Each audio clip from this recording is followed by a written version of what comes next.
Bismillahirrahmanirrahim. Assalamualaikum warahmatullahi wabarakatuh. Alhamdulillah, summa alhamdulillah, alhamdulillahilladzi arsala rasulahu bil huda wa dinil haq liyudhhirahu 'ala ad-dini kullihi walau karihal musyrikun. Wa ashhadu an la ilaha illallah wahdahu la syarika lah.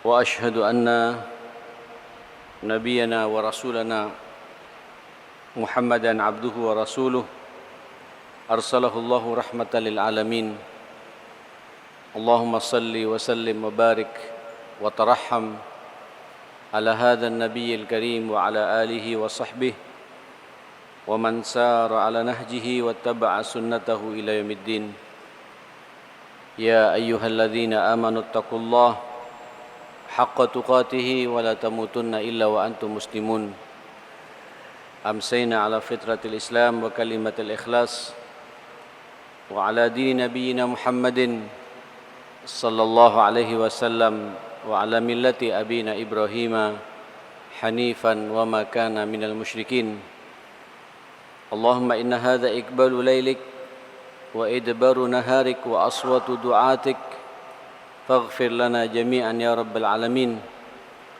اللهم إنا نسألك فهم النبيين وحفظ المرسلين وإلهام الملائكة المقربين سبحانك لا علم لنا إلا ما علمتنا إنك أنت العليم الحكيم وتب علينا إنك أنت التواب الرحيم اللهم إنا نعوذ بك من أن نشرك بك شيئا نعلمه ونستغفرك لما لا نعلمه اللهم إنا نسألك الإخلاص والصدق في القول والعمل بسم الله توكلت على الله ولا حول ولا قوة إلا بالله. Dua tema penting sudah kita bahas, at-tarbiyah al-imaniyah atau tanggung jawab pendidikan iman, dan yang kedua mas'uliyah at-tarbiyah al-khuluqiyah, tanggung jawab pendidikan akhlak. Tuntas sudah sebenarnya dua pembahasan ini. Saya hanya ingin mengakhiri dengan kata-kata pengarang kitab ini, wa ilaikum.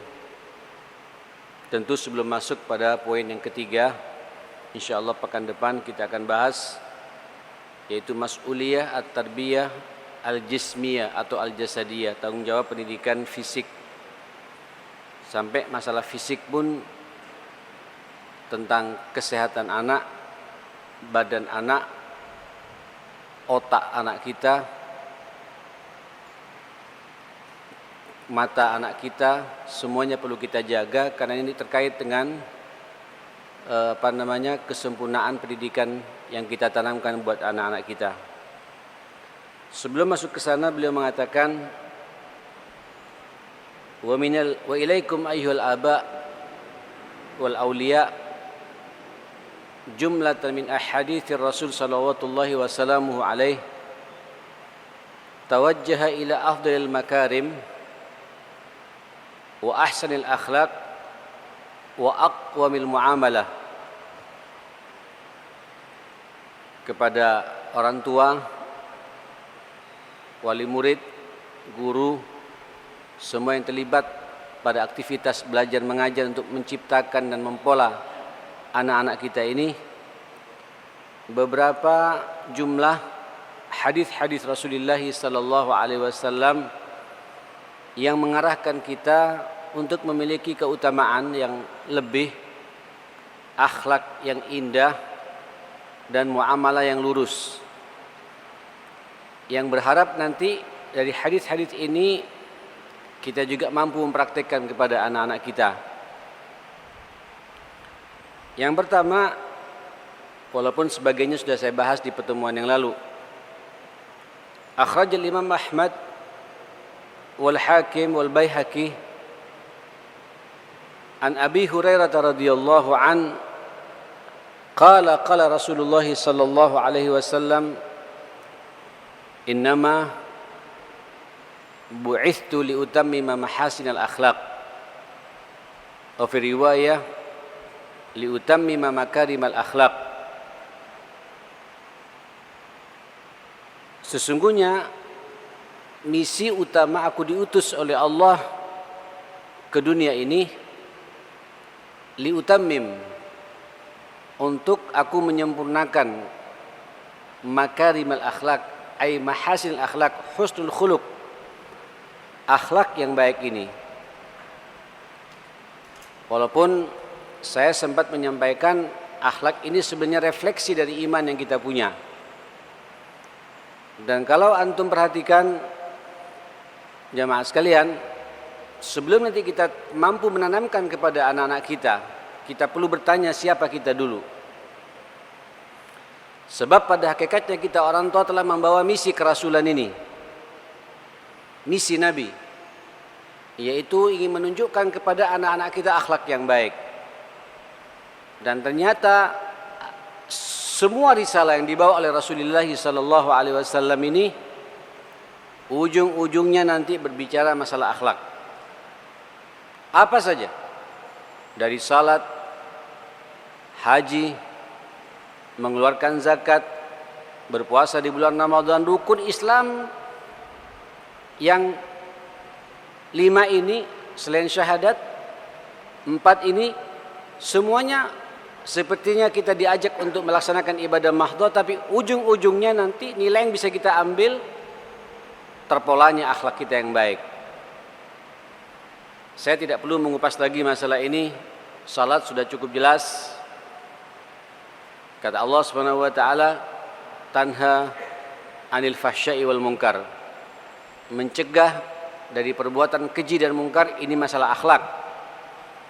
Jadi kalau orang salat masih suka pujuan, kalau orang salat masih belum disiplin, kalau orang salat masih menghalalkan segala cara, kalau orang salat masih tukaran, kalau orang salat masih suka minum minuman keras, kalau orang salat menikmati uang riba dan lain sebagainya, ini perlu dipertanyakan Pak, salat yang kita laksanakan. Banyak pula hadis-hadis Nabi menceritakan kepada kita, kalau ada di antara kaum muslimin melaksanakan salat sementara amal perbuatannya tidak ada perubahan dalam sikap dan akhlaknya, lam yazdad minallahi illa bu'da. Tidak bertambah kepada orang itu kecuali dia semakin jauh dengan Allah Subhanahu wa taala. Silakan Pak renungi salat kita ini mampu enggak merubah akhlak kita. Zakat jelas. Ya, kalau dalam bahasa Al-Qur'an, likai la takuna dulatan bainal aghniya. Sekisah para ghani ini, para orang-orang mampu ini mengeluarkan zakat, pasti nanti tidak akan terjadi kesenjangan antara yang kaya dengan yang miskin. Karena kita yang kaya, yang diberi amanah oleh Allah rezeki ini, ya, tolong Pak kita sadari, harta yang kita punya ini itu pemberian Allah, titipan Allah. Allah bisa saja membelokkan rezeki itu Pak kepada orang lain. Karena kalau kita merenung, saya pikir masih banyak orang lebih cerdas daripada kita Pak. Masih banyak kalau kita perhatikan orang yang lebih piawai dalam bisnis, tapi kenapa kemudian rezekinya Allah berikan kepada kita? Berarti Allah sedang percaya kepada kita. Lalu kemudian ada kepercayaan Allah ini disalahgunakan oleh kita. Allah sangat murka kepada kita. Salah satunya Allah memerintahkan kepada kita hanya minta 1 tahun saja minimal itu Pak. Yang itu yang minimalis, mengeluarkan zakat 2,5%-nya. Itu pun kata Allah supaya tidak terjadi kesenjangan Pak. Apalagi kemudian antum imbangi dengan sedekah. Masya Allah, antum imbangi dengan infak. Ini luar biasa sekali jamaah sekalian. Nah ini apa? Sehingga yang miskin memperhatikan Pak orang-orang yang di atas ini, menjaga hartanya, mengawal hartanya, tidak ada kecemburuan lagi karena dia berbagi dengan yang di bawah. Yang di atas peduli betul siapa orang-orang yang perlu kita bantu. Aman dunia ini. Dan itulah akhlak jamaah sekalian. Haji jangan tanya. Silakan orang yang sudah melaksanakan haji, yang mau 21 hari, yang mau 24 hari, 26 hari, yang 40 hari, lihat-lihat bagaimana haji itu. Ya, sawasiyatun bainan nas, tidak ada perbedaan lagi. Yang kaya, yang miskin, yang raja, rakyat biasa, menteri, siapa saja. Haji dengan ungkapan yang sama, dengan baju yang sama, semuanya menghadap Allah Subhanahu wa taala. Terasa kerdil Pak kita. Masing-masing siap untuk mempertanggungjawabkan amal kita di hadapan Allah. Dipaksa kita untuk kemudian berada pada puncak haji itu di Arafah, wukuf, seakan-akan kita berada di padang mahsyar untuk dihisab oleh Allah Subhanahu wa taala. Sadar enggak ini jemaah sekalian? Perasaan seperti itu, pemikiran seperti itu, itulah akhlak. Sehingga Pak kita tidak membeda-bedakan lagi mana orang hitam, mana orang putih, ya, mana orang yang kemudian sawo matang, mana yang sipit, mana yang mata bulat dan lain sebagainya. Semuanya ini makhluk Allah Subhanahu wa taala, kita bersaudara karena Allah Subhanahu wa taala. Itulah akhlak.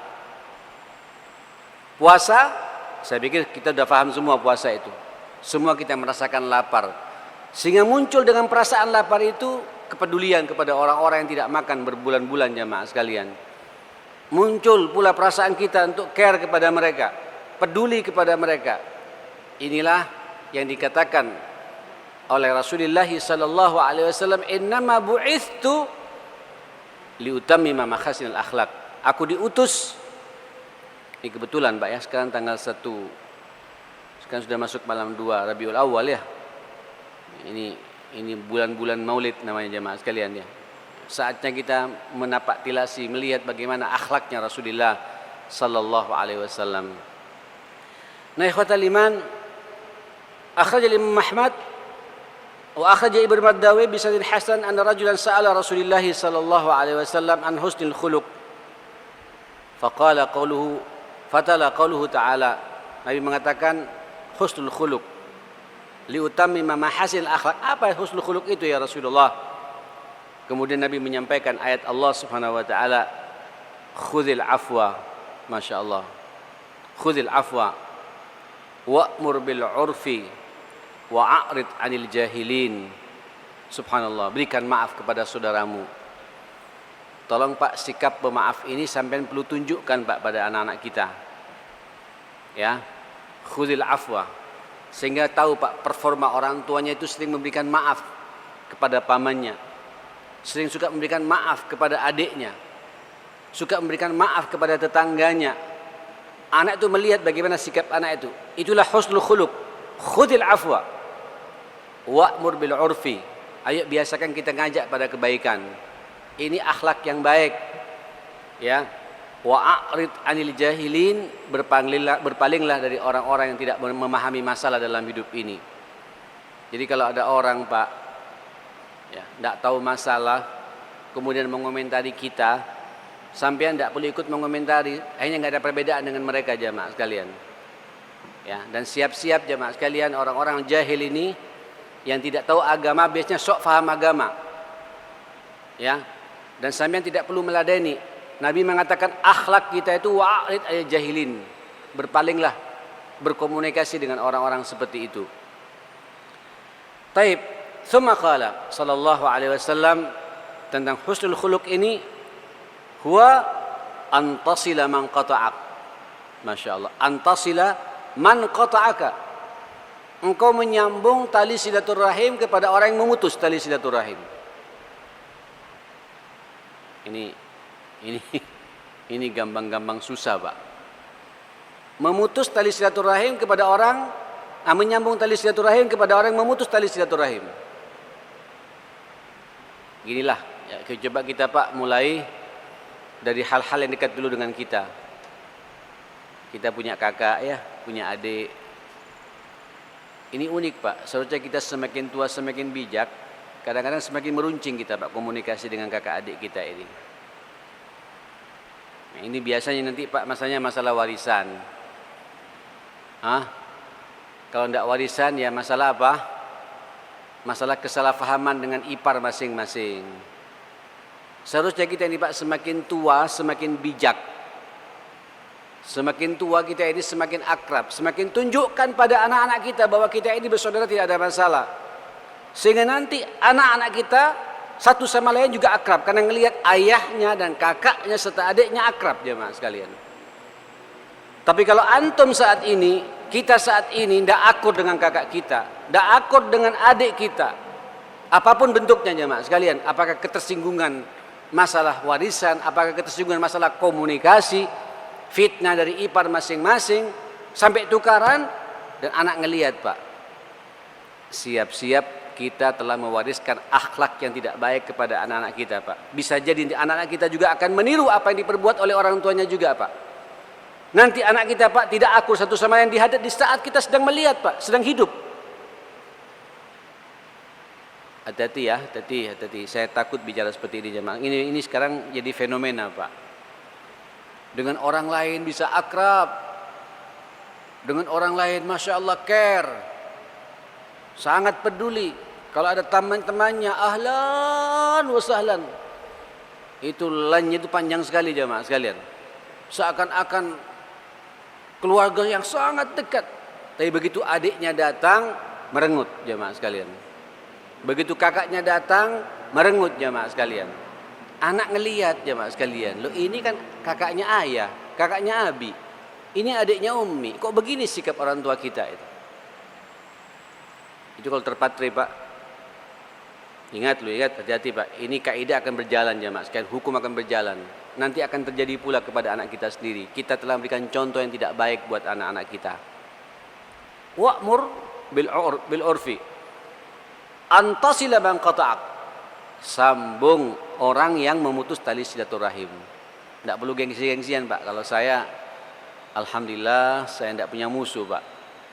Dan saya tidak ingin ada musuh dalam hidup ini. Capek ya akhi. Ya, walaupun akhir-akhir ini cukup banyak ujian Pak, terutama dalam suasana dakwah yang kita bangun, kesalahpahaman dalam istihad dakwah. Ya, biasanya kalau ustadz Pak sama ustadznya, ya, aktivis sama-sama aktivisnya. Ya, ayo ketika terjadi kesalahpahaman sambangi orang itu. Tidak ketemu tidak apa-apa, yang penting jangan sampai terputus tali silaturahim. Urusan beda pilihan, beda manhaj, beda pemikiran, beda dakwah, beda kelompok, beda ormas, termasuk juga beda pilihan presiden. Nah, ini juga perlu kita tekankan jemaah sekalian. Hati-hati, jangan sampai nanti kemudian kita tukaran karena masalah-masalah seperti ini. Sil man qata'ak, antasila man qata'ak. Nanti anak ngelihat Pak tuh, masya Allah, abi banyak temannya ya. Tiada hari kecuali 3, 4, 5 kali tamu datang ke rumah. Itu jadi kebanggaan buat orang tua Pak. Tapi kalau sampean close, rumah tertutup terus, takut didatangi tamu, tidak care sama orang, memutus tali silaturahim, takut mengeluarkan kopi, wah itu Pak dilihat oleh anak, itu anak Pak juga medit juga Pak. Anak juga bakhil juga. Anak juga kikir persis apa yang diperbuat oleh orang tuanya. Ya seperti itu jemaah sekalian. Antasilah man qata'aka wa tu'ti man haramaka. Allahu Akbar. Ayo kau berikan. Jangan pilih-pilih. Walaupun nanti ada orang yang kadang-kadang mengganjal kita Pak. Ini terutama ketika sampean bersedekah ya, harus proporsional Pak. Walaupun tidak cocok, tapi dia butuh Pak. Dan dia sebagai seorang muslim, bantu dia. Jangan mentang-mentang karena tidak cocok sama kita, jadi orang lain saja. Ini namanya Pak, ini terjadi jemaah sekalian.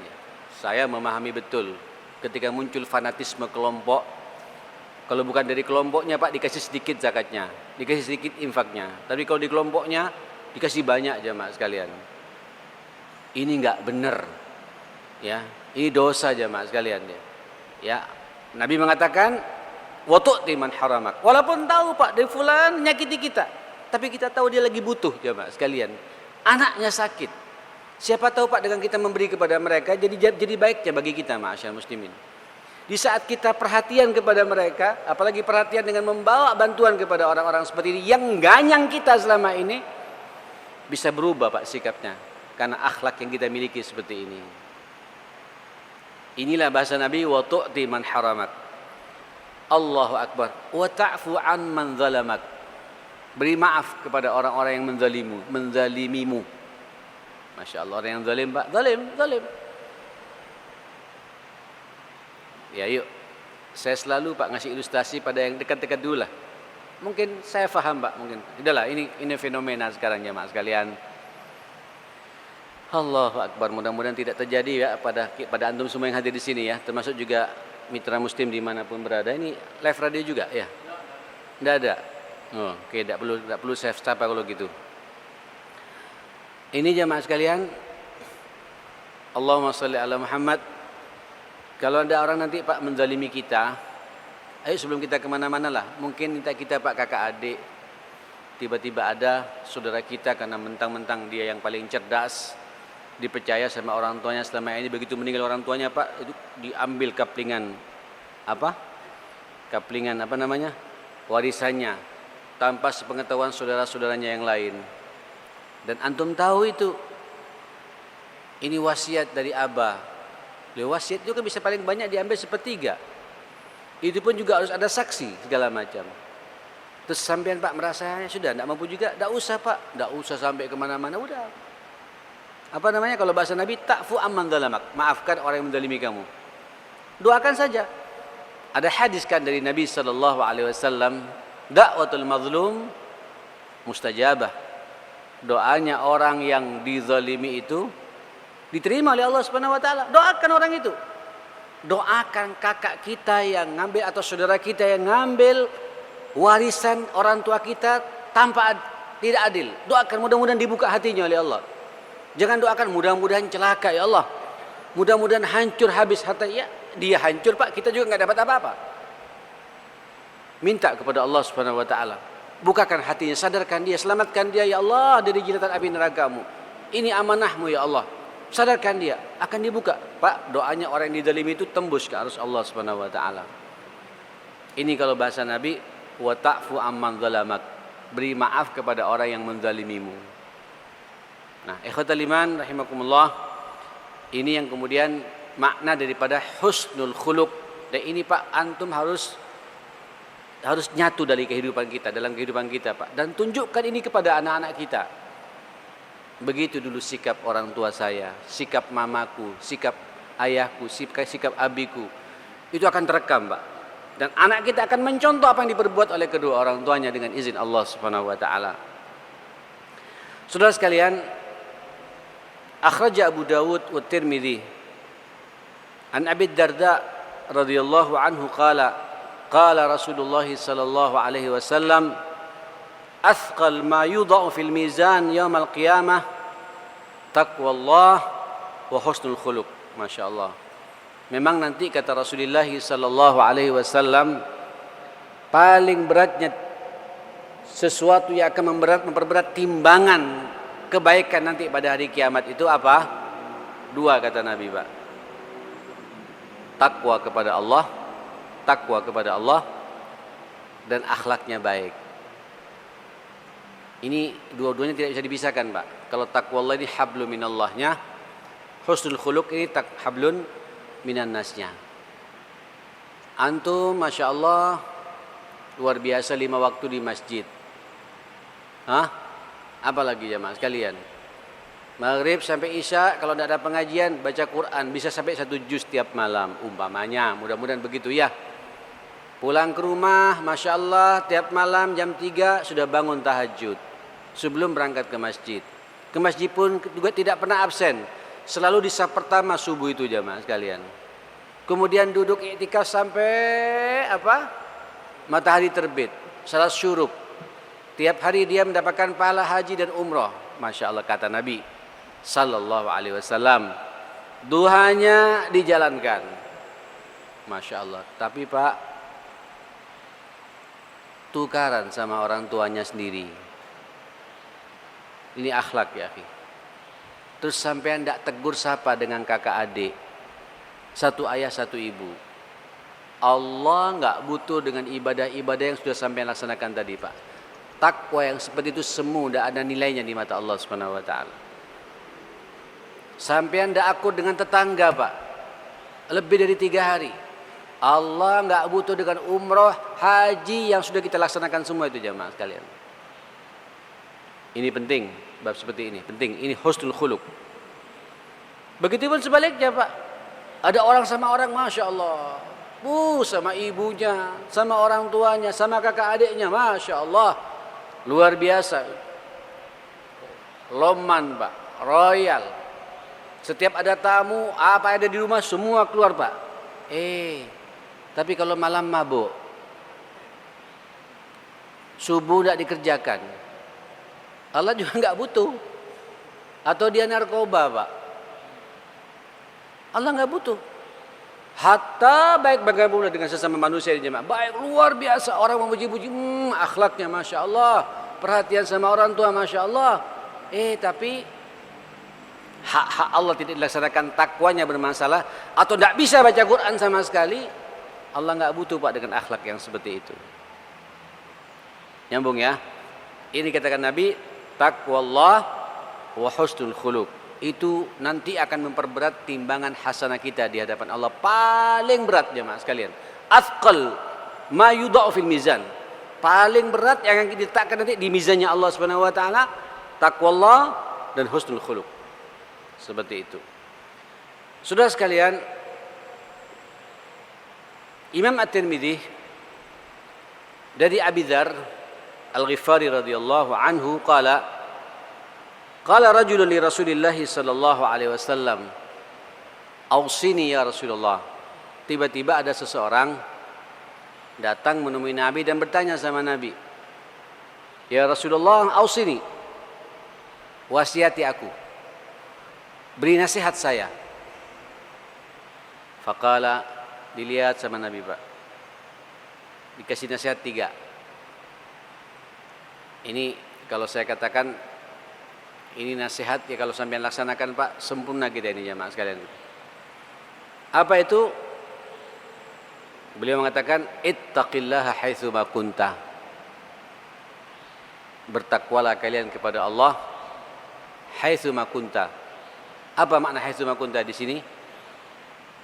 Fi ayyi makanin anta, di tempat manapun pula. Wa fi ayyi zamanin anta, di waktu kapanpun pula. Wa ala ayyi halin anta, dan dalam kondisi bagaimanapun pula. Takwa kepada Allah Subhanahu wa taala haitsu ma kunta. Jadi takwanya bukan hanya di masjid, Pak. Ya. Nanti di depot, di warung, di rumah ada takwa. Di toko, di mall, ada takwa. Di mana lagi jemaah sekalian? Olahraga, ada takwa. Jadi takwa itu tidak hanya di satu tempat.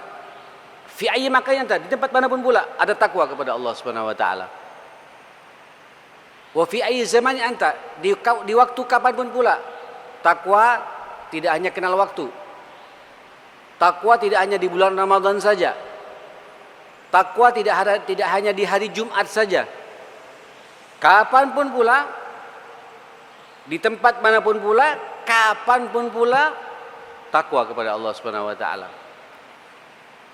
Wa ala ayyi halin anta, dalam kondisi apapun pula. Apa kondisi, Pak? Biasanya orang takwa kalau pas sedih ya, Pak, kalian. Banyak masalah, banyak problem, waduh. Masya Allah. Sebelum zuhur sudah di masjid, Pak.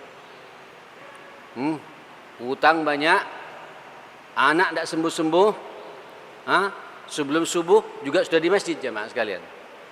Tahajudnya jalan, ya Rabb, ya Rabb. Tidak apa-apa. Terkadang memang musibah ini, Pak, membuat kita sadar, membuat kita kembali. La'allahum yarji'un kalau bahasa Al-Quran.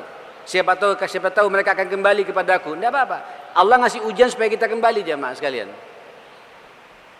Tapi orang bertakwa, Pak, tidak nunggu sakit. Orang bertakwa yang sebenarnya, Pak, tidak nunggu ada masalah, tidak nunggu ada problem. Orang bertakwa yang sebenarnya ada masalah, tidak ada masalah, ada problem, tidak ada problem, tetap takwa kepada Allah Subhanahu wa taala. Nah, ini penting, Pak. Terus yang kedua, dalam kondisi apapun pula, kapanpun pula, dan di tempat manapun pula. Apa yang kedua? Wa atbi'is sayyi'atal hasanah tamhuha. Masya Allah. Ayo Pak, saudara ibu, di saat kita terjebak dengan maksiat, jangan putus asa. Imbangi maksiat itu dengan amal saleh. Bisa bersedekah, ya. Begitu berbuat salah, bisa kita baca Quran, bisa kita berbanyak baca salat sunnah. Pokoknya begitu kita banyak berbuat salah, imbangi dengan amal-amal baik. Niscaya dosa-dosa kita akan dihapus oleh Allah Subhanahu wa taala. Baru yang terakhir bab yang kita bahas, wa khaliqin nas bi khuluqin hasan, berakhlaklah kalian antar sesama manusia ini dengan akhlak yang baik. Pak, saudara sekalian, ini nasihat Nabi terakhir sampai para ulama mengatakan yang pertama, takwa itu hablum minallah, atbi'is sayyi'atal hasanah tamuha, ini akhlak dengan dirinya sendiri, ya, muamalah dengan diri sendiri, wa khaliqin nas bi khuluqin hasan, akhlak kita dengan orang lain. Dengan Allah indah Pak, penataan dirinya juga baik, dengan orang lain tidak ada masalah. Orang ini Pak, orang yang kemudian mendapatkan karunia yang luar biasa, akan terjaga Pak, ya, kesalahan-kesalahan kita dengan izin Allah Subhanahu wa taala. Ikhwatal iman, wajar kalau kemudian Nabi mengatakan kepada kita dalam hadis riwayat Abu Daud dari Abu Hurairah radhiyallahu an, akmalul mu'minina imanan ahsanuhum khuluqa. Paling sempurnanya orang mukmin akan keimanannya, paling sempurnanya orang mukmin akan keimanannya, siapa itu? Ahsanuhum khuluqan. Husnul khuluq Pak, yang paling baik apa? Akhlaknya. Bukan yang paling pintar ngajinya, bukan yang paling khusyuk salatnya, bukan yang paling banyak naik haji dan umrohnya, bukan yang paling banyak mengeluarkan zakat, infak dan sedekahnya, bukan dan bukan Pak.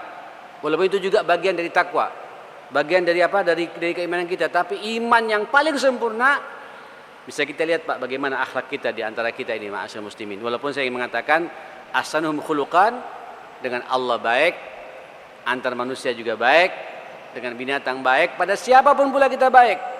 Ya, ini kata Nabi, itulah paling sempurnanya orang beriman di mata Allah Subhanahu wa taala. Saudara sekalian rahimakumullah, pernah sekali waktu Nabi ketika mengatakan, ditanya, apa itu agama ya Rasulullah? Husnul khuluq, akhlak yang baik. Tanya lagi, apa itu agama ya Rasulullah? Husnul khuluq, akhlak yang baik. Tanya lagi orang ini, Pak, apa agama yang baik? Husnul khuluq. Nanya lagi Pak, saya yang keempat kalinya. Loh, masa kau tidak faham-faham? Akhlak yang baik, rupanya yang nanya ini Pak, ngamuan Pak, temperamental. Masa kau tidak faham maksudku ini? Apa husnul khuluq itu? Kata Nabi, la taghdab, jangan marah. Ya Pak, orang kalau bisa menahan emosi itu, wal kadhiminal ghaiz, enggak ngamuan, enggak sensitif, enggak tersinggungan, enggak cepat naik Pak darahnya. Ya, itu kata Nabi husnul khuluq. Akhlaknya memang baik jemaah sekalian. Ayo sekali lagi praktekkan ini di rumah tangga kita ya. Ya, enggak boleh ngamuk-ngamuk sama istri. Coba keluarkan Pak kata-kata yang indah, yang menyentuh kepada ibunya anak-anak. Pada anak-anak juga begitu Pak. Ada saatnya kita membentak anak, tapi di momen-momen tertentu, di saat sudah kelewatan jemaah sekalian. Tapi kalau hal-hal kecil yang dia melaksanakan karena memang dia tanpa kesadaran, dia rangkul dia Pak. Ingatkan dia, sentuh hatinya. Bagaimana pula akhlak yang baik seperti ini, tutur kata yang baik, sopan, ya, lembut, itulah husnul khuluq kata Nabi sallallahu alaihi wasallam. Kita berdoa mudah-mudahan kita semua dalam lindungan Allah Subhanahu wa taala. Semoga anak-anak kita semuanya Pak dalam lindungan Allah Subhanahu wa taala, menjadi anak-anak yang qurratu ain dan birrul walidain kepada kita semua, dan semoga pula kita semuanya Pak menjadi suami yang qawam, istri kita istri yang salehah, orang tua kita semuanya Pak dalam lindungan Allah Subhanahu wa taala. Rabbana atina fid dunya hasanah wa fil akhirati hasanah wa qina adzabannar. Rabbana ighfir lana wa tub 'alaina innaka antat tawwabur rahim. Allahumma rabbana hab lana min azwajina wa dhurriyyatina qurrata a'yun waj'alna lil muttaqina imama. Wa sallallahu ala sayidina Muhammadin wa alihi wa sahbihi wa sallama tasliman katsira. Walhamdulillahi rabbil alamin. Saya mohon maaf. Assalamualaikum warahmatullahi wabarakatuh.